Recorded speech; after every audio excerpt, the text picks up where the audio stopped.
আপনার স্ত্রীকে অন্যায়ভাবে কষ্ট দিয়ে আপনি কথা বলেন আর নীরবে সে সহ্য করে, তাহলে আপনার মতো সৌভাগ্যবান কিন্তু জালেম স্বামী আল্লাহর জমিনে কেউ নাই। আপনি সৌভাগ্যবান, তবে আপনি জালেম।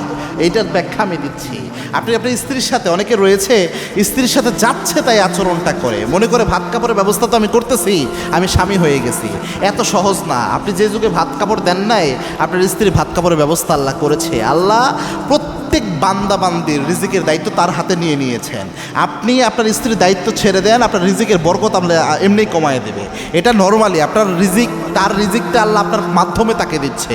এই জন্য এটা অনেক বড় কিছু মনে করার কিছু নাই, এটা গুরুত্বপূর্ণ একটা বিষয়। এবং মনে রাখবেন, এই যে জুলুমগুলো হয় স্ত্রীর সাথে, এই জুলুমগুলো যে করেন, চোখের পানি যে সে ফেলে নীরবে যে সহ্য করে, এটার জন্য কিয়ামতের দিন আল্লাহ ধরবে। এবং কি আল্লাহ রব্বুল আলামিন নিজে জানিয়েছেন, ফারদান বি ফারদিন, একাকি আল্লাহ প্রত্যেককে দাঁড় করাবেন। আল্লাহর হাবিব বলেছেন, কুল্লুকুম রাইন ওয়া কুল্লুকুম মাসউলুন আন রাইয়াতিহি, প্রত্যেক দায়িত্বশীলকে আল্লাহ ওই দিন জিজ্ঞাসাবাদ করবেন। একজন স্বামীকে আল্লাহ জিজ্ঞাসাবাদ করবেন, কি কাজ তুমি তোমার স্ত্রীর সাথে করেছো, কি আচরণটা করেছো। আপনি জুলুম করলে এটার জন্য ধরা খাবেন।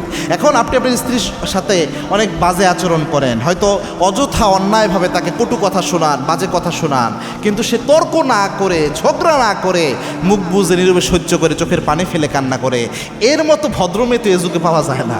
এই যুগে আপনি মেয়েদেরকে একটা বললে তারা দুইটা বলে বসে থাকবে, এরকম হচ্ছে অবস্থা। আমাদের ওয়াজ করতে গেলে প্রায় সময় স্লিপ আসে, হুজুর আপনি একটু মেয়েরা যেন মেজাজ ঠান্ডা রাখে এবং রাগ কম করে, যেগুলো জেদি মেয়ে, রাগী মেয়ে, এদের জীবনে কি দুর্গতি আসে, এগুলোর ব্যাপারে একটু ওয়াজ করেন। তার মানে এখন ম্যাক্সিমাম বাসায় দেখা যায় যে মেয়েরা এমন হয়, অনেক জেদি হয়, রাগী হয়। ওই জায়গা থেকে আপনি এমন জুলুম তার উপর করেন, অথচ সে নীরবে মুখ বুজে চোখের পানি ফেলে সহ্য করে। এ তো অনেক শ্রেষ্ঠ ভদ্র একটা মহিলা, এজন্য আপনি সৌভাগ্যবান এদিক থেকে। কিন্তু আপনি জালেম কেন? এই যে জুলুমটা আপনি তার উপর করেন অন্যায়ভাবে, এই প্রত্যেকটা চোখের পানির ফোঁটার হিসাব আল্লাহর দরবারে আপনি দিতে বাধ্য। এজন্য আল্লাহর কাছে মাপ চান, স্ত্রীর কাছেও মাপ চান।